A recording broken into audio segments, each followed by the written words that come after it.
तो last part में हमने देखा था कि मास्टर जुआन यहाँ पर श्रेक डेविल्स और रिजर्व टीम के बीच फ्रेंडली फाइट करवाते हैं, जहाँ फर्स्ट मैच जियाओ ताओ की टीम तो सेकंड मैच दाई याओ हैन की टीम जीत जाती है। साथ ही अब दाई याओ हैन भी यू हाओ की रिस्पेक्ट करना शुरू कर चुका था, क्योंकि उसने यू हाओ की स्किल्स देख ली थी। इसके बाद एपिसोड के लास्ट में हमने देखा कि मास्टर जुआन यहाँ रिजर्व टीम और 7 श्रेक डेविल्स को एक मिशन पर भेजने वाले थे, जिस मिशन के दौरान उन लोगों को एक एविल कल्टीवेटर की जान लेनी होगी। अब आगे तो इस पार्ट की शुरुआत में हम देखते हैं कि मिस जोई यू हाओ और बाकी सबको एक शोल्डर बैच देती है, जिसके अंदर एक मास्क और सिग्नल फ्लेयर था। तभी यू हाओ जोई से पूछता है कि आप यहाँ पर क्या कर रही हैं, तो जोई उसे हल्के से मारते हुए कहती है कि क्या मैं तुम्हें यहाँ पर अच्छी नहीं लग रही।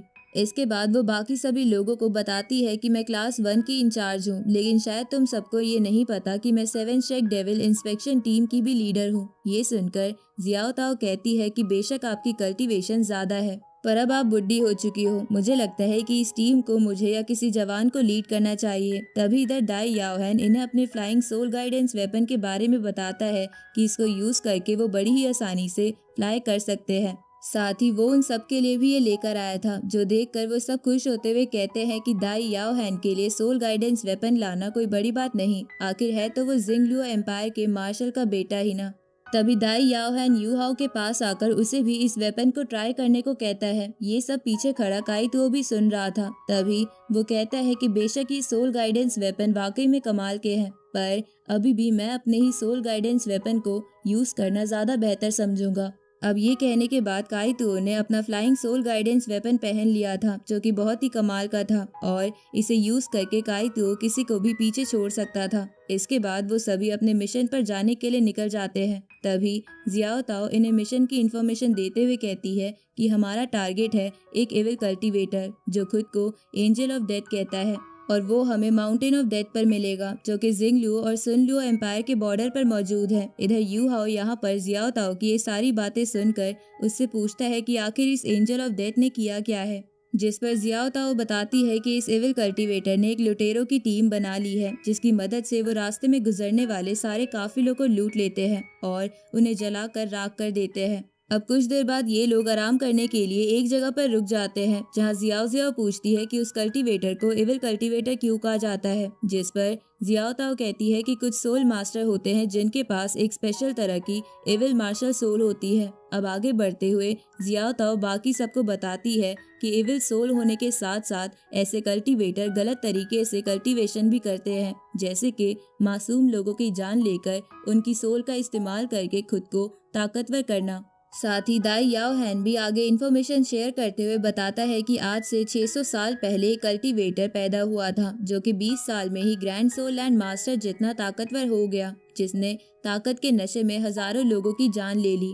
और इसी सब में हमारे कई सारे 7 श्रेक डेविल्स भी उसको पकड़ने की कोशिश में मारे गए, और इसी वजह से हमें बहुत नुकसान हुआ। पर इसके बाद वो एविल कल्टीवेटर पता नहीं कहाँ चला गया। तभी वैंग डोंग सवाल करता है कि तो क्या ये डेंजरस है, जिस पर जियाओ ताओ कहती है कि क्या तुम्हें डर लग रहा है। तो वैंग डोंग मुंह बनाते हुए कहता है कि मैं तो ऐसे ही पूछ रहा था। अब ये लोग इसी तरह की बातें करते हुए आगे की तरफ बढ़ते जा रहे थे, और कुछ देर के बाद ये लोग जिंगलुओ एम्पायर की आर्मी बेस तक पहुंच जाते हैं, जहां नीचे आने के बाद हम देखते हैं कि जू सांगशी उल्टियां करना शुरू कर देता है। इस तरफ मास्टर जुआन यहाँ मिस जोई से कहते हैं कि यहाँ तक तो हम पहुँच गए, पर व्हाइट टाइगर मास्टर ड्यूक के पास हाई लेवल का कल्टीवेशन बेस है, इसलिए वो तुम्हारे बदले हुए रूप के बारे में बड़ी आसानी से पहचान लेगा। ये सुनकर मिस जोई जवाब देते हुए कहती है कि मैं फिर अपने असली रूप में आ जाती हूँ, जिसके बाद मिस जोई फौरन अपनी पावर का यूज करते हुए अपने असली रूप में आ जाती है, और अब मिस जोई पूरी तरह से जवान हो चुकी थी, जो देखकर सभी बहुत हैरान हो चुके थे। तभी वैंग डोंग तो मिस जोई से कहता है कि मिस आप कितनी ब्यूटीफुल हो। साथ ही जियाओ जियाओ कह रही थी कि लोग तो बूढ़े होकर भी खुद को जवान दिखाने की कोशिश करते हैं, तो आप खुद को बूढ़ी क्यों दिखा रही थी। तो मिस जोई कहती है कि अच्छा, तो तुम मुझे हमेशा ऐसा समझती थी। ये सुनकर जियाओ जियाओ तो वैंग डोंग के पीछे छुप जाती है। तभी मिस जोई सबको सच बताते हुए कहती है कि मुझे श्रेक एकेडमी में स्ट्रिक्ट टीचर का रोल परफॉर्म करना था, और मेरा असली रूप ज्यादा स्ट्रिक्ट नहीं लगता। इसलिए मैंने अपना रूप बदला ताकि लोग मुझे खड़ूस समझे और मुझसे डरे। अब ये लोग ऐसे ही बातें करते करते आर्मी कैंप की तरफ बढ़ रहे थे, पर तभी इनके सामने बहुत सारे सोल्जर्स आ जाते हैं और फिर इनसे कहने लगते हैं कि तुम लोगों की हिम्मत कैसे हुई हमारे मिलिट्री कैंप में आने की। लेकिन तभी इनके सामने दाई याओ हैन आके खड़ा हो जाता है, जिसे देखकर सब सोल्जर्स उसे पहचान जाते हैं कि ये तो यंग मास्टर है और फिर फौरन वो लोग इनको अंदर ले जाने लगते हैं। तभी दाई याओ हैन अपने दोस्तों को बताता है कि ये स्टार लू एम्पायर की आर्मी है जो सुन लू एम्पायर से हमें प्रोटेक्ट करती है। यहाँ पर आर्मी की संख्या 5 लाख से भी ज्यादा हो गई है, जो पिछले कई सालों से लड़ते हुए हमें प्रोटेक्ट कर रहे हैं। अब यहाँ पर ये सभी लोग अपने कंट्री की आर्मी पर गर्व कर रहे थे। तभी हम देखते हैं कि एक सोल्जर व्हाइट टाइगर ड्यूक के पास जाकर उन्हें बताता है कि यंग मास्टर यहाँ पर पहुँच गए हैं। ये सुनकर मास्टर ड्यूक उनसे मिलने के लिए वहां आ जाते हैं, जिसे देखकर दाई याओ हैन फौरन उनके सामने झुक जाता है। पर पीछे खड़ा यू हाओ तो अपने फादर को देखकर बिल्कुल भी खुश नहीं था, बल्कि वो तो अपने दिल में गुस्सा होते हुए कहता है कि ये वही इंसान है जिसकी वजह से मेरी माँ की जिंदगी खराब हो गई। मैं इसे कभी माफ नहीं करूँगा। पर तभी मास्टर ड्यूक यू हाओ से कहता है कि क्या हम पहले भी मिल चुके हैं, जिस पर यू हाओ मुंह बनाते हुए कहता है कि नहीं।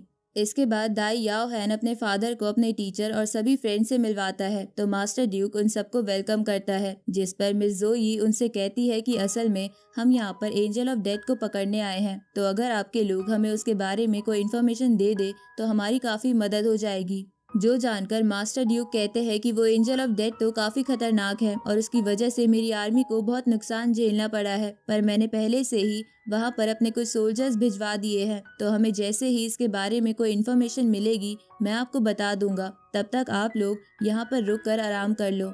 जो सुनकर मिस जोई मास्टर ड्यूक का शुक्रिया अदा करती है। इसके बाद हम देखते हैं कि एक गार्ड इन सबको डिनर के लिए लेकर आ जाता है और कहता है कि हमारे सोल्जर्स एंजल ऑफ डेथ के बारे में इंफॉर्मेशन लेकर आते होंगे, तब तक आप लोग खाना खा लीजिए। इसके बाद हम देखते हैं कि डिनर करते हुए सांची कहता है कि यहाँ पर तो इतनी बड़ी आर्मी है, तो ये लोग अपनी आर्मी को वहाँ भेजकर उस एंजल ऑफ डेथ को खत्म क्यों नहीं कर देते। इस पर दाई याओ हैन बताता है कि एंजल ऑफ डेथ का बैंडेड ग्रुप अब बहुत ज्यादा पावरफुल हो चुका है, क्योंकि मेरे फादर ने अपने लोगों को कई बार उन्हें मारने के लिए भेजा था, पर वो हमेशा इसमें नाकाम रहे। और तो और ये लोग बॉर्डर के बहुत सेंसिटिव एरिया में रहते हैं, जिसकी वजह से अगर मेरे फादर वहाँ अपनी बड़ी आर्मी लेके जाते हैं तो बिना वजह 2 एम्पायर्स के बीच जंग हो जाएगी। अब ये लोग इसी तरह से बात कर खाना खा ही रहे थे कि तभी अचानक से वही सोल्जर एक घायल मैसेंजर को लेके पहुंच जाता है, जिसे देखकर सभी लोग परेशान होते हुए अपनी जगह पर खड़े हो गए थे। अब वो मैसेंजर इनको बताता है कि उस एंजल ऑफ डेथ के ग्रुप में 300 से भी ज्यादा लोगों की गैंग है, जो कि बहुत ही ज्यादा खतरनाक है और इनका लीडर तो अब किंग लेवल से भी ऊपर का सोल मास्टर है।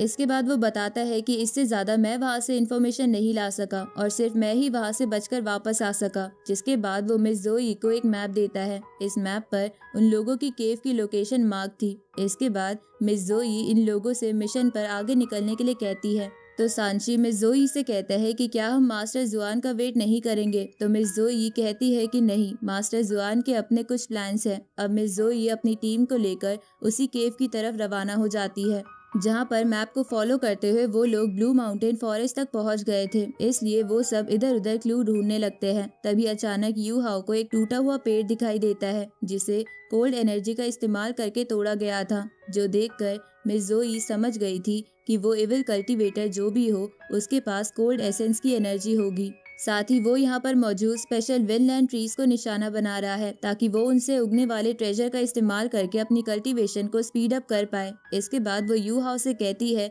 कि तुम अपनी मेंटल डिटेक्शन की फुल पावर को यूज करने के लिए रेडी रहना। इसके बाद वो सभी लोग आगे की तरफ बढ़ने लगते हैं। तभी जियाओ ताओ कहती है कि मैं, दाई याओ हैन, मिस जोई, चैन साई फैंग और यू हाओ, हम 5 लोग आगे की तरफ रहेंगे, जबकि बाकी के सब लोग हमसे 10 मीटर पीछे रहते हुए हमें फॉलो करेंगे। अब इसी तरह से आगे बढ़ते हुए मिस जोई को एक और क्लू मिल चुका था, जो कि अभी ताज़ा था, जिसे देखकर मिस जोई समझ गई थी कि वो बैंडेड्स हमारे काफ़ी ज़्यादा करीब है। इसलिए वो यू हाउ से कहती है कि अपनी सोल डिटेक्शन टेक्निक से आसपास की जगह को स्कैन करके देखो, शायद तुम्हें कोई और क्लू मिल जाए। तो यू हाउ जैसे ही अपनी मेंटल डिटेक्शन टेक्निक का यूज़ करता है, तभी उसे एक जगह पर ब्लड लगा हुआ मिलता है। इसके बाद वो इस निशान को फॉलो करने लगते हैं और उन्हें समझ आ जाता है कि अब वो लोग एंजल ऑफ डेथ से ज्यादा दूर नहीं है, जो देखकर मिस ज़ोई इन सब को रेडी होने के लिए कहती है। तो वो सब लोग अपनी अपनी पोजीशन संभाल लेते हैं। तभी मिस ज़ोई यू हाउ से सवाल करती है कि तुम कितने डिस्टेंस तक अपने डिटेक्शन टेक्निक को यूज कर सकते हो। तो यू हाउ से बताता है कि वैसे तो ये 245 मीटर्स है, पर मैं इसे आगे ले जाने की कोशिश कर सकता हूँ। तो मिस ज़ोई यू हाउ से कहती है कि तो ठीक है, फिर तुम अपने सामने वाली जगह को एक बार फिर से स्कैन करो। अब उसका इस्तेमाल करके यू हाउ को वहाँ पर बहुत से पैरों के निशान नजर आते हैं, जिसे देखकर मिस ज़ोई कहती है कि ऐसा लगता है कि वहाँ पर कोई केव है। इसके बाद वो सभी को अपनी अपनी पोजीशन लेने को कहती है। तो सब रेडी हो गए थे और अब सभी ने अपने मास्क को भी पहन लिया था, जिसके बाद ये सभी धीरे धीरे आगे की तरफ जाने लगे थे। तभी इन्हें वहाँ पर अपने सामने एक लाइट दिखाई देती है, जो देखकर मिस ज़ोई यू हाउ से कहती है कि वहाँ पर जाते ही तुम सब अपनी मेंटल डिटेक्शन की फुल पावर को रिलीज कर देना, क्योंकि मैं चाहती हूँ सब केयरफुल रहे। इसके बाद हम देखते हैं कि यू हाउ केव में आकर अपनी मेंटल डिटेक्शन की पावर ऑन कर लेता है, जहां सोल्जर की डेड बॉडी को देखकर ननन बहुत डर जाती है, लेकिन वो फिर से केव में आगे की तरफ बढ़ने लगते हैं, क्योंकि वो एंजल ऑफ डेथ के ग्रुप को खत्म कर देना चाहते थे। अब इसी के साथ ये एपिसोड यहीं पर एंड होता है।